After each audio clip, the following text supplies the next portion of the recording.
Ibovespa, esse tem dado trabalho nestes últimos dias. Oscila entre 159 mil e 160 mil, é difícil falar, 160 mil pontos nesta tarde. Nos últimos dias, houve momentos de leve alta em bolsas globais e também para commodities, que ajudaram a impulsionar alguns ativos brasileiros. Leonardo Santana, especialista em mercado de capitais da Top Gain, sempre bem-vindo à nossa programação, meu caro. O volume foi para o espaço. Não aparece nestes últimos dias, 11 bilhões de reais apenas até agora nesta terça. É muito pouco para a Bolsa no Brasil. Vai ser o tom até o fim deste ano? Boa tarde, Gabriel. Boa tarde, pessoal. Sem sombra de dúvida, né? A liquidez agora, finalzinho de ano, ela se reduz mesmo. Tem muito fechamento de balanço. Então, a liquidez acaba sendo reduzida, mas a liquidez reduziu, mas o otimismo não reduziu. Estamos otimistas aí ainda. Qualquer leitura sobre esse Ibovespa. Claro, para este finalzinho de ano há muito a acontecer, uma posição montada aqui, outra desmontada lá, acaba mexendo com alguns papéis. Mas daqui para frente, o que vocês enxergam para a Ibovespa, que está nessa casa dos 160 mil pontos? Se me perguntassem no começo do ano, diria que seria uma loucura. 165 mil, 160 mil, não imaginava isso acontecendo. Ainda mais, né, Gabriel, com uma taxa de juros a 15%, né, Ibovespa batendo 160 mil. Mas realmente, a liquidez está reduzida, poucas coisas vão acontecer. Hoje ainda tivemos no Brasil um IPCA 15, tivemos PIB trimestral nos Estados Unidos, alguns indicadores bem nessa reta final de final de ano que ainda trouxeram mais ânimos para os mercados. Mas daqui agora para o finalzinho não tem mais muitos indicadores. Então a gente fica totalmente à mercê da nossa política monetária, se sair alguma breaking news, ou até mesmo se sair alguma coisa em relação a eleições presidenciais para 2026. Isso está mexendo bastante com o nosso Ibovespa, igual aconteceu no início do mês, Gabriel. Perfeito. E aí, por exemplo, o que traz esse otimismo para vocês em relação à Bolsa de Valores? Daqui para frente, qual que é o ânimo que nós devemos encontrar?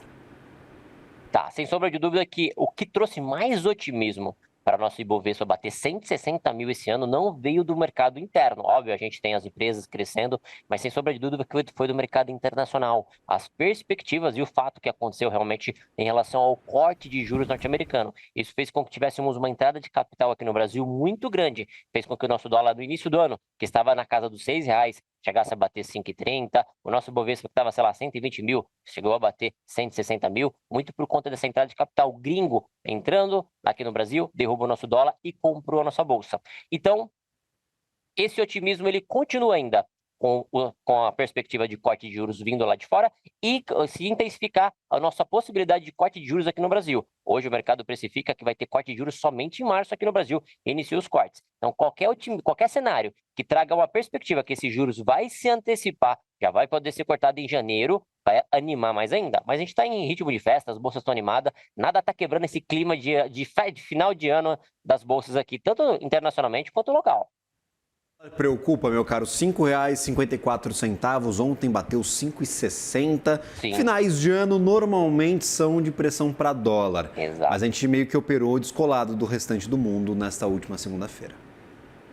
Exato. O dólar finalzinho de ano sempre tem uma remessa exterior. Então, basicamente, as empresas sacam o seu lucro e mandam para as matrizes lá fora. Então, finalzinho de ano é normal. A gente já imaginava que tivéssemos essa alta para o câmbio. Tá? Ainda é uma alta modesta. A gente caiu muito ao longo do ano. Então, a gente ainda está bem negativo em relação à variação percentual. Tá legal, não tá ruim não. Tivemos até leilão do Banco Central para ajudar a controlar um pouquinho dessa alta no mercado. Mas, a princípio, ela é uma alta pontual. O otimismo ele continua, mas como tem essas remessas exteriores, acaba gerando esse movimentinho de alta. Dólar macroeconomicamente, ele está fraco no mundo, ele já iniciou negativo. E ontem a gente descolou, ontem a gente subiu forte, hoje a gente acaba acompanhando uma queda bem acentuada, chegamos a cair mais de 1% no mercado de dólar no Exato, dia. DXY agora 98 pontos, queda de 0,21%. DXY, a gente Isso. acompanha por aqui, ele compara dólar com outras 6 grandes moedas. Metade do índice contrário ao dólar é euro. Então a gente tem uma proxy do que está acontecendo com as grandes economias do mundo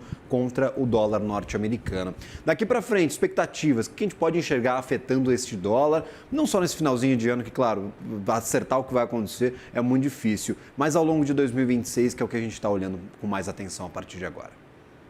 Gabriel, o que a gente está olhando com mais atenção são duas coisas, falando tanto do Brasil até mesmo dos Estados Unidos, que impacta muito aqui no Brasil, que a gente depende muito deles, muito do fluxo estrangeiro.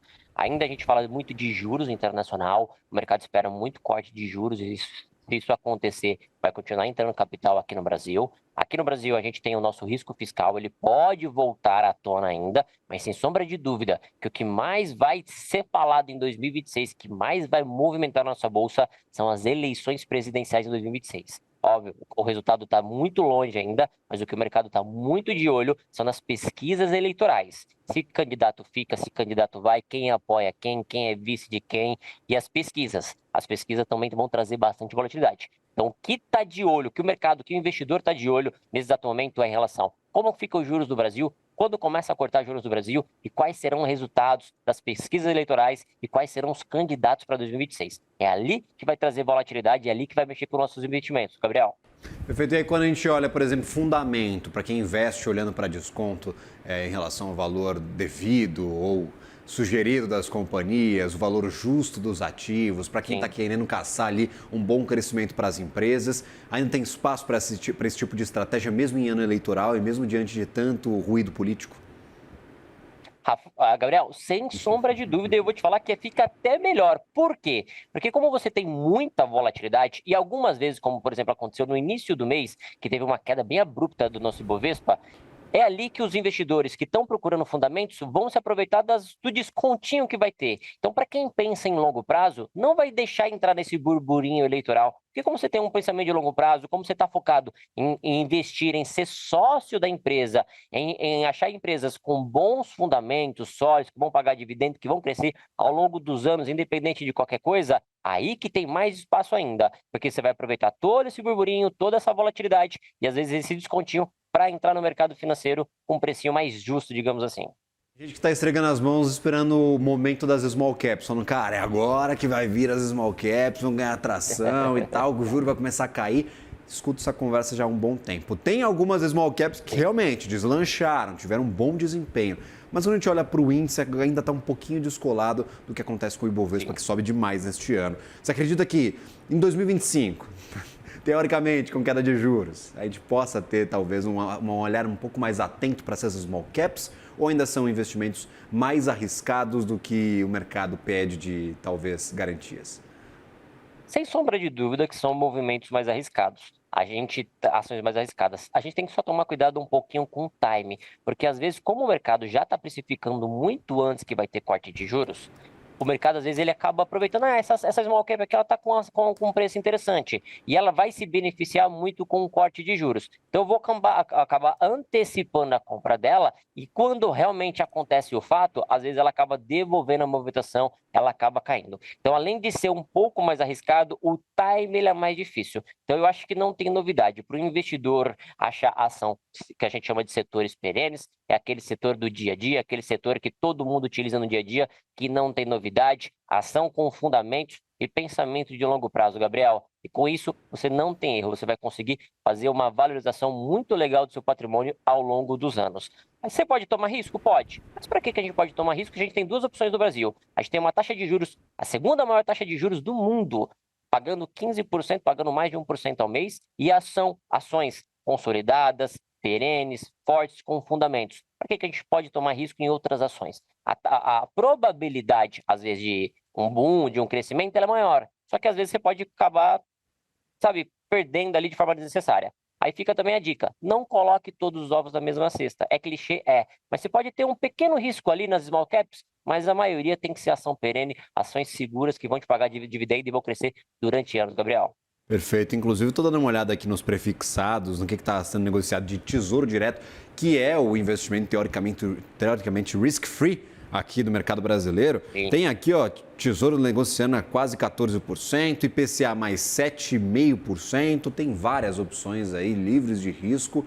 E, claro, vale do investidor colocar na balança e saber se quer arriscar o patrimônio, se não quer, se quer tomar uma decisão que pode acarretar ali numa rentabilidade muito maior. Momentos e momentos de quem está nos assistindo.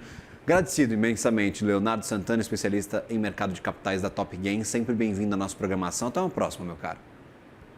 Obrigado, Gabriel. Até a próxima. Valeu, boas festas.